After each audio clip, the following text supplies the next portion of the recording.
Well, good afternoon, ladies and gentlemen. My name is Patrick McDonough, and I'm here today to relate an experience that happened to me in September of 1966. That's 44 years ago.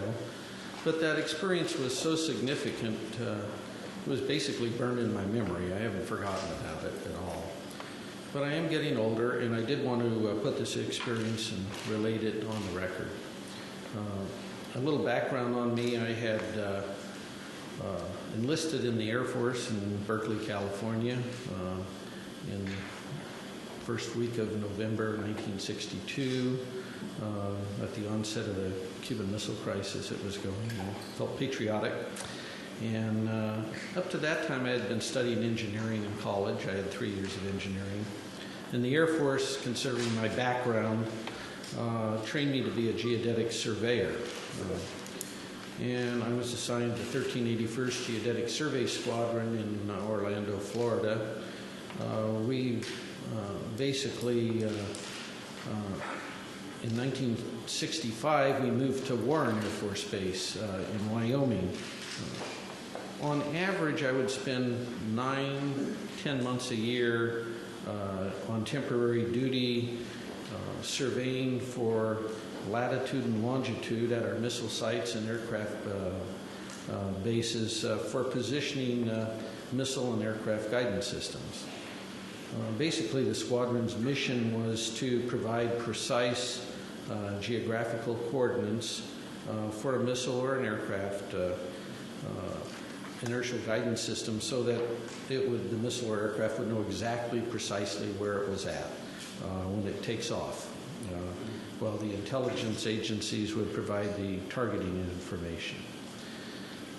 In early September of 1966, myself and two other airmen, Airman First Class Al Kramer and a Airman Third Class Charlie Coates, we were temporarily assigned to Malmstrom Air Force Base, and were ordered to provide or perform the initial geodetic surveys for the last 50 missile sites there. There already was 150 Minuteman I sites, and we were putting in the last 50 for the wing.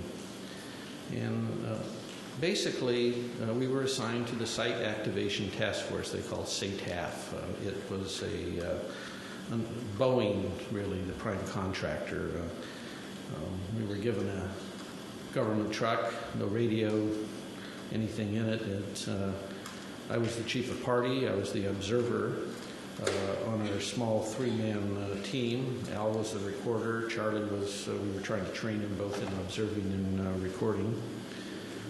We normally would arrive at a missile site at about, in early evening. We'd set up our instruments. And basically what I was doing was the star observation to provide precise latitude and longitude. On the night of this incident that happened, we were completing a series of what we call celestial astro-azimuth observations southeast of Conrad. And I was doing the observing, Al was recording, and Charlie was assisting Al with the chronometer on the time hacks as I tipped on Polaris.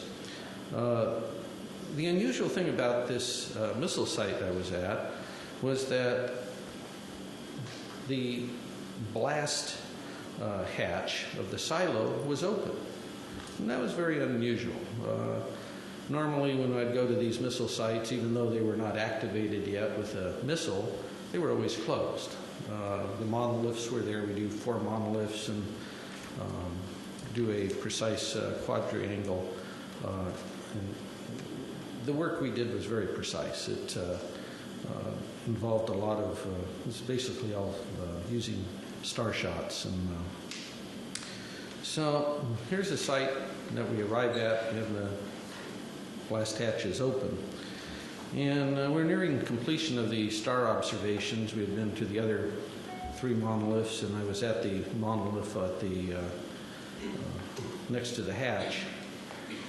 And it was probably about 1:30, and a unidentified flying object came from the north and stopped right over us. I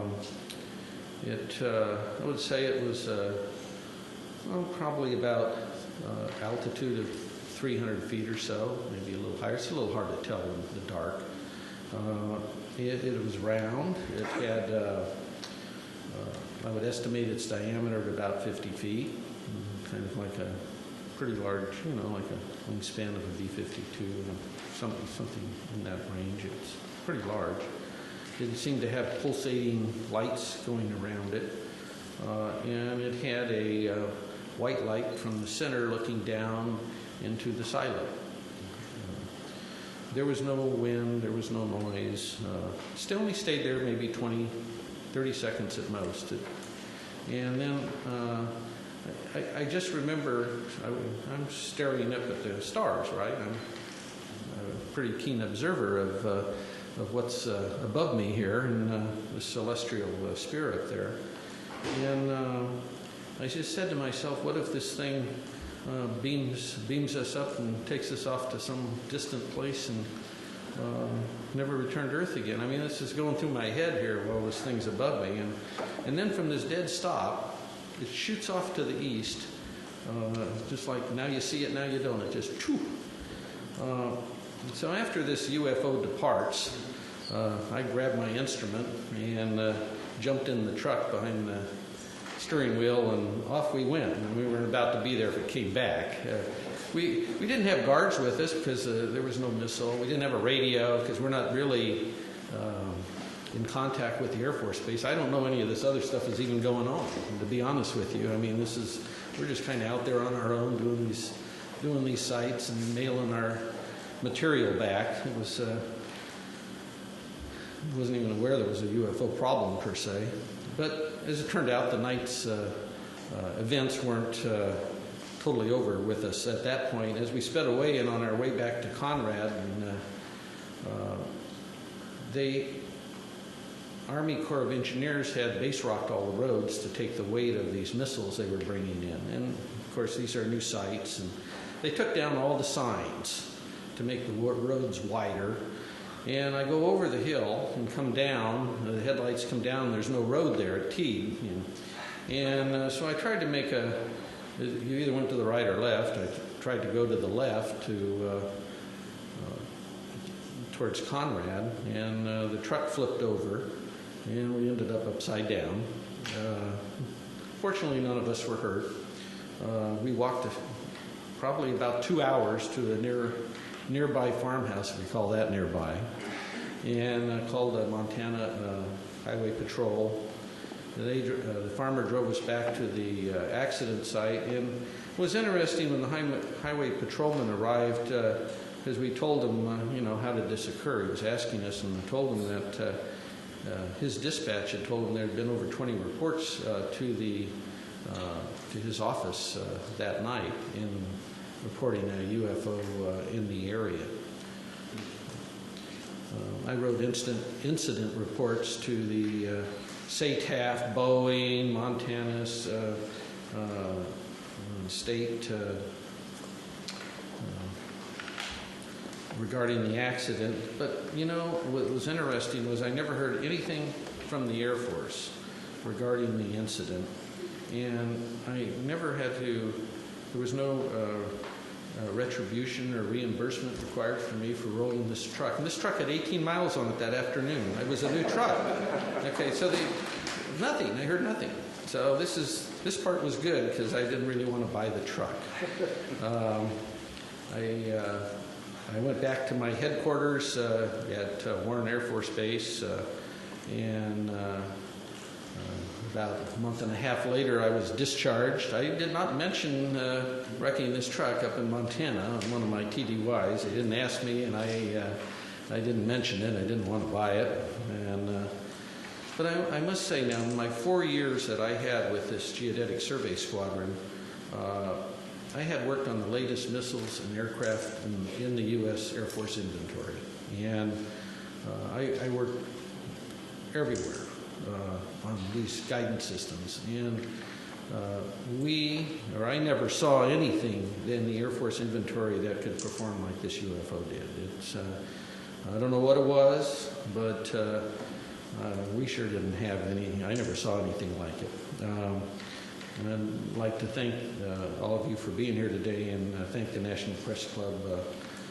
Hopefully someday we'll know in the near future that the government will perhaps release any information they have on UFOs. Thank you very much.